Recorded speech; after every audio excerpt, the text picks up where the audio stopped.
মুহিব, ছাত্রদলের প্যানেল ঘোষণার পর ছাত্রদের প্রতিক্রিয়া আপনি কি পেয়েছেন?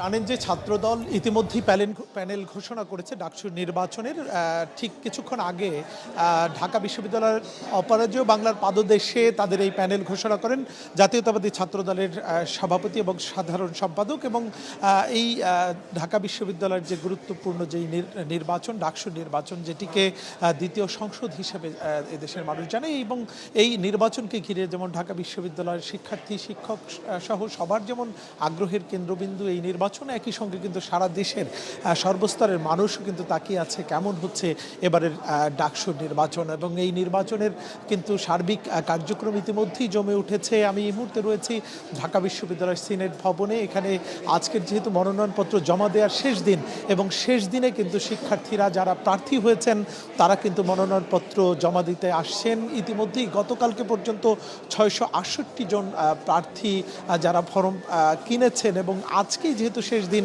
এই দিনেই কিন্তু সবাই ফর্ম জমা দিবেন। এই মুহূর্তে আপনি নিশ্চয়ই দেখতে পাচ্ছেন যে আমার সামনে একজন প্রার্থী, তিনি কিন্তু মনোনয়নপত্র জমা দিচ্ছেন।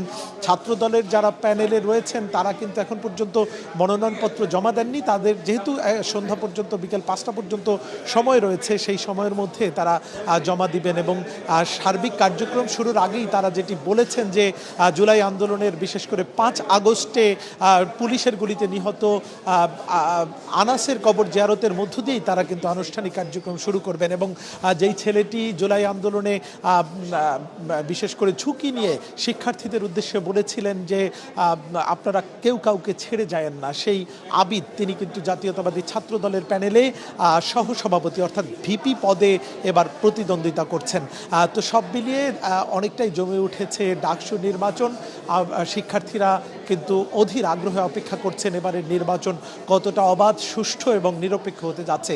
আমরা গণমাধ্যম কর্মীরা অপেক্ষা করছি, এবং মনোনয়নপত্র জমা দেওয়ার কার্যক্রম আমরা এই মুহূর্তে দেখছি যে শিক্ষার্থীরা আসছেন, প্রার্থীরা আসছেন এবং মনোনয়নপত্র জমা দিচ্ছেন। তো এই ছিল আমার কাছে ঢাকা বিশ্ববিদ্যালয়ের ডাকসু নির্বাচনের কার্যক্রমের সার্বিক পরিস্থিতির তথ্য।